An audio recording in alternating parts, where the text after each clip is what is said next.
They're handing a lifeline to Hamas, while sounding the death knell for diplomacy. They're elevating Hamas to hero status and confirming mass slaughter, rape and torture as the road to statehood. President Macron announced that France will recognise a Palestinian state at the UN General Assembly in September. The French government caving to a violent genocidal death cult? Why are we not surprised? It's cowardice and complicity dressed up as diplomacy, a desperate attempt to appease the mob on the streets of France. It sets a dangerous precedent. It will only encourage more terror. Way to go, France. Allez le bleu. Now, Prime Minister Keir Starmer announced that the UK has decided to join the circus. Britain will also recognise a Palestinian state. Well, maybe. Or maybe not. Because here's the kicker. Only if Israel doesn't agree to a ceasefire before the UN General Assembly in September. But a ceasefire takes two, doesn't it? Oh, and Canada will also recognise a Palestinian state at the UN General Assembly, but really, who cares what Canada does?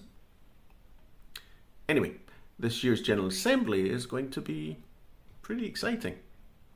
But let's just ponder the UK announcement for a moment, as it is truly insane.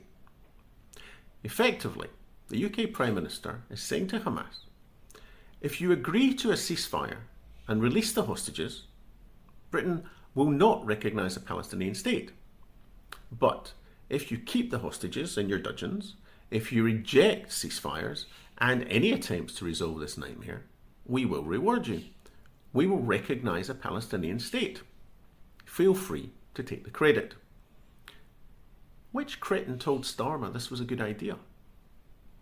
It's not policy, it's panic. It's also lunacy. A pathetic attempt to appease backbenchers, to pander to Muslim voters, to the progressive left, to anyone with a placard and a grievance. Starmer, Macron and Carney are all sending the same message to Hamas. Forget October 7th, mass slaughter, rape, mutilation. So what if you're still holding 50 hostages in brutal conditions?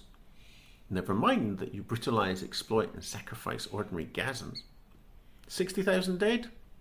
You can tell the world it was all worth it. You have delivered a Palestinian state. Mazel tov! Enjoy your victory. Of course, Hamas has welcomed the statements and thanks all three. Did no one stop to think that when your policies are being lauded by genocidal terrorists, there may be a problem? No, apparently not. Hamas, or what's left of it, are over the moon.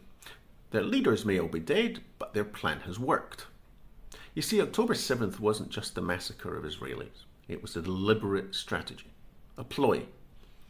Hamas knew the more horrific the atrocities of October 7th, the more Israel would be forced to respond. It understood that the more death and destruction in Gaza, broadcast to the outside world under their watchful eye and censorship, the greater the outrage would be across the globe. They knew their audience. They counted on the media, the influencers, the trumpets, the enablers, and of course the useful idiots. And they counted exactly on this. Recognising a Palestinian state in the wake of October 7th, without making any demands whatsoever on the Palestinians themselves, is a recipe for disaster. Starmer, Macron and Carney, our modern day Three Stooges, are not just betraying Israel, they're betraying common sense, basic logic and morality. As far as ordinary Palestinians are concerned, recognition of a Palestinian state will have no real effect on the ground. It will, however, seriously undermine the Palestinian Authority, while strengthening Hamas and its commitment to terror. Hamas would undoubtedly win any election in this proposed state, hence they're screwing ordinary Palestinians, who will continue to live under the yoke of Hamas, living in a perpetual state of resistance, nay terror. And there will be no peace. Quite the opposite. When you reward terror, you undermine those who genuinely seek peace. You only invite more terror, especially when you confirm that it works. These announcements have far wider implications. Terrorists all over the world are paying close attention. And you have just told them to keep doing what they're doing.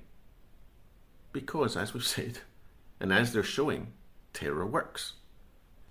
This recognition of a Palestinian state is an empty diplomatic gesture. It's meaningless, irresponsible and dangerous, and with dire consequences for all concerned. Israel will continue to defend itself. Yet ordinary Israelis and Palestinians will continue to suffer in endless conflict.